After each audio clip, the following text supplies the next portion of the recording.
Today mga kabaro, for today's video, maghahasa tayo ng valve seat ng ating cylinder head. So mga kabaro, nakita nyo naman, napakarami tayong cylinder head dito. Yun ang gagawin natin. Ito ang kailangan natin: oil, grinding paste, spring, valve, special tools.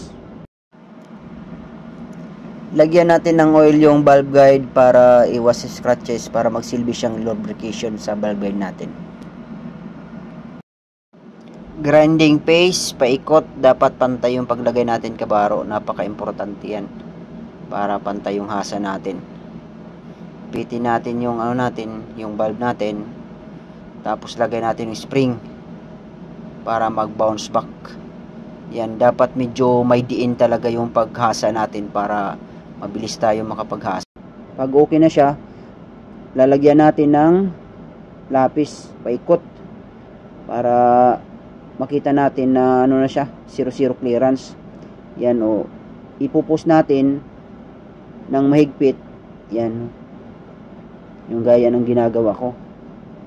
Tapos ayan, pag tingin nyo na paikot mo na, ayan, so nabura mga kabaro, so ibig sabihin wala nang leaking yan kasi nabura na yung lapis.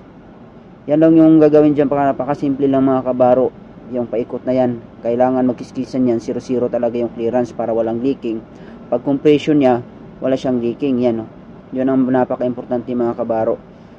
Nasa sayo na kung anong gagamitin, lapis or whiteboard marker. Maraming salamat. Yun lang kabaro, sana may natutunan kayo.